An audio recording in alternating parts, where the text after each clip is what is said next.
It's your boy, DOA, aka Heem Johnson, back with another episode of Putting It Together. I got a quick one for you today. I just wanted to touch on a couple things with these race relations right now, man. It look like they trying to up the polarity right now between black and white, men and women.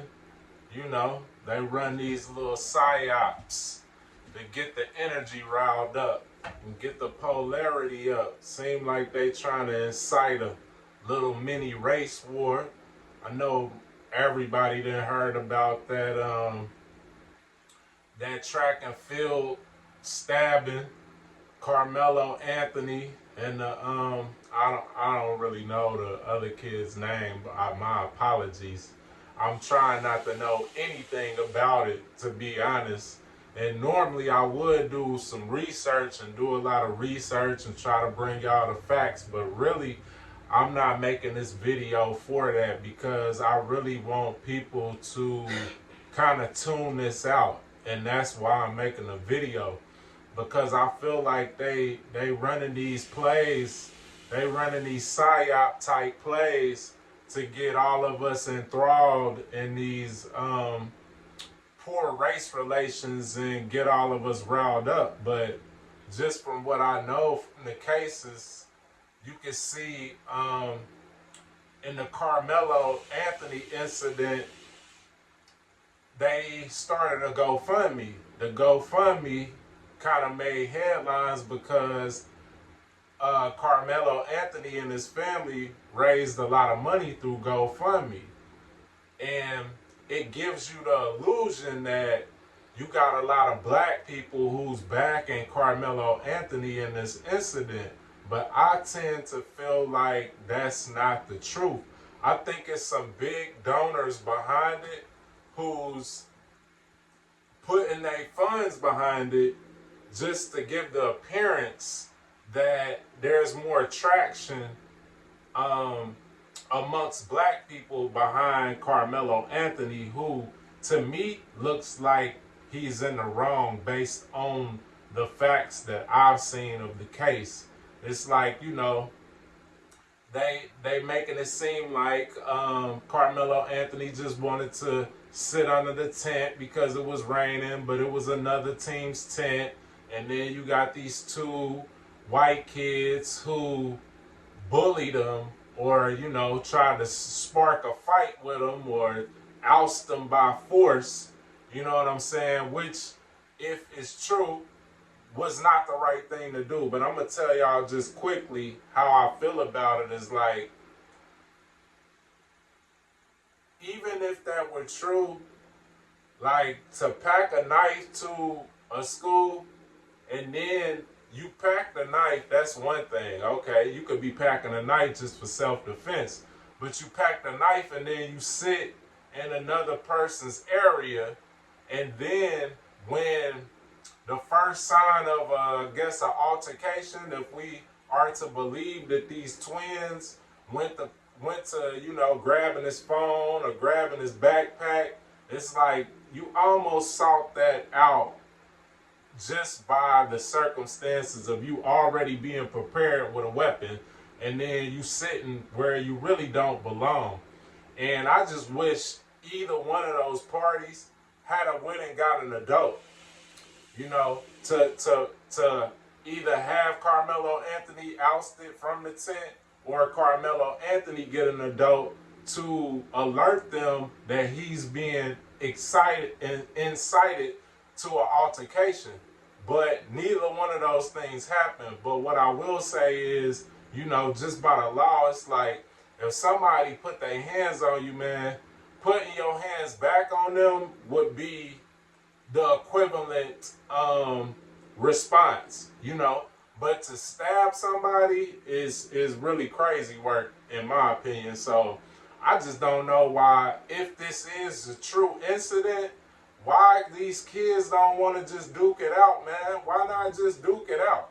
You know, if Carmelo Anthony was my son, that's what I would have taught him. Like, beyond going to get an adult in the incident to break it up, Like, if you can't do that, at least, man, put your dukes up. You know what I'm saying?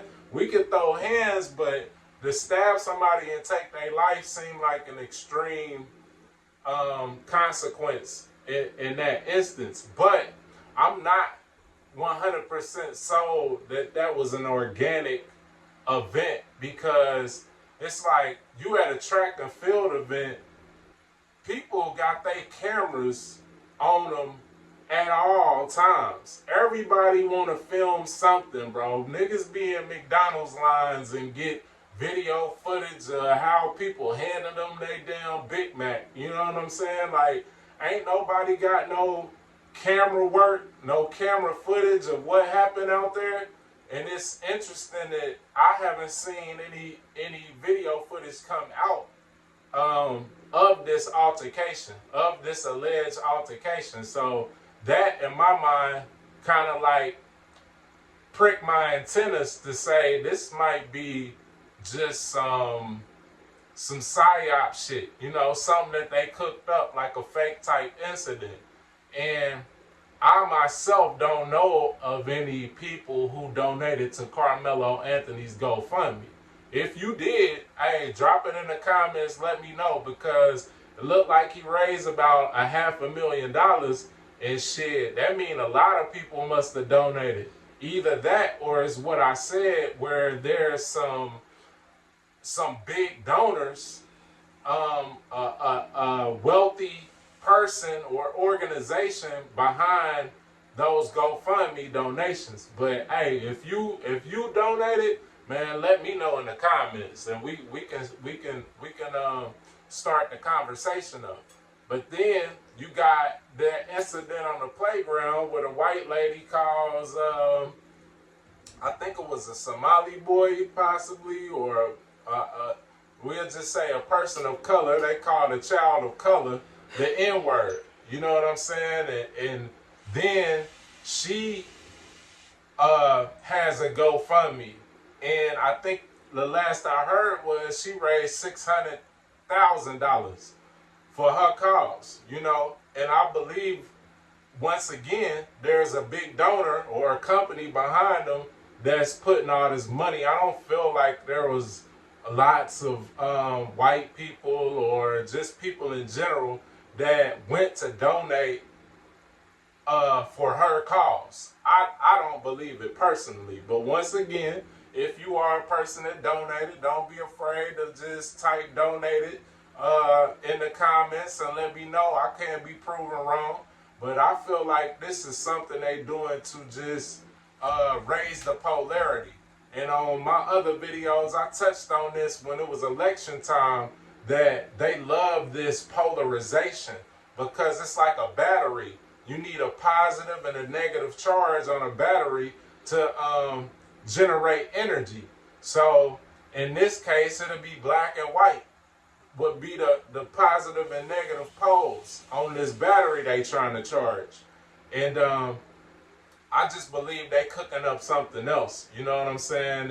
And they I don't know if it's to really ignite like a civil war or a race war, or if they just want to get people worked up so they can charge up this machine with this polarity. I'm not sure. But what I also find interesting is I just heard this morning that in that incident, the Tyree Nichols, I believe his name is, the guy that was killed by the police in Memphis, those police was exonerated, which is crazy to me. I mean, we all saw the video, and it just did not look like police work at all, what they was doing to the young man. So, you know, what I do find it interesting is, as I looked around, you know, social media and things like that today, I haven't seen a lot of people talking about that. But in that incident,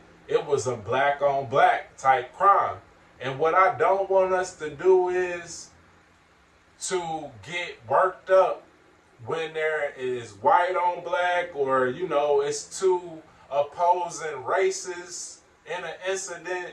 I don't want us to get in the habit of taking the bait on these incidents and feeling like we can't speak when it's all black. Because I feel like, you know, beyond the obvious that these is police against a citizen, which is, we all know the state of law enforcement relations is just kind of terrible, you know what I'm saying? But behind the curtain of that, all those police officers were in a Greek letter organization.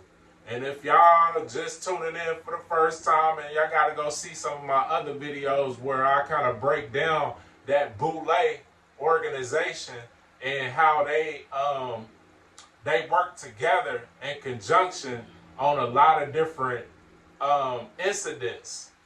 So I don't know. It was interesting because I was watching the NBA last night, and Shaq was, of course, on there on the NBA TNT, the commentary or whatever, and he was repping the Q Dogs, which all these police officers are Q Dogs. We know Shaq is an honorary sheriff deputy or something to, I don't know, he's some type of honorary law enforcement agent, but he happened to be repping his Q Dog affiliation on TV last night. Then when I wake up this morning, those Q Dog police officers have been exonerated. So it just lends to the fact that these organizations work together in conjunction with the powers that be. You could call them the Illuminati or whatever you want to call them. Like they answer to the king, and that's what the Boule means. They like pretty much watchdogs for these high up, like satanic Luciferian families that is controlling the media and sports and entertainment and all of that. So I just looking at these incidents lately, and I'm just feeling like, man, they cooking up something, man. They want to get people riled up. They want to test the waters and see what we gonna respond to and what we not responding to, because, you know, as always, they got a higher plan. And I just want my people to, man, move with discernment and move with that wisdom and not be riled up by these incidents, because there's always a bigger plan on their side, on their behalf. They trying to work and run a play. So I am kind of proud to, I don't know if it's just my algorithm, but I haven't seen as much motion on these incidents as I would think that they would have had in the past. So maybe, you know, maybe my people is letting the wisdom soak in and we kind of wising up to it, and I hope that's the case. But if not, man, share this video and share the knowledge, and, man, let your people know to just kind of cool down on these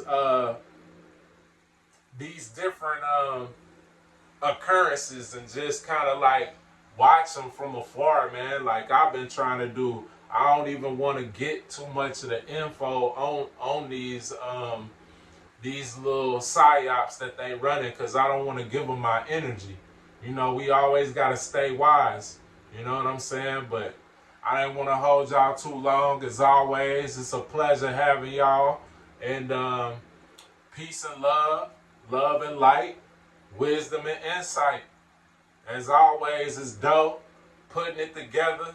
To the next episode. Peace.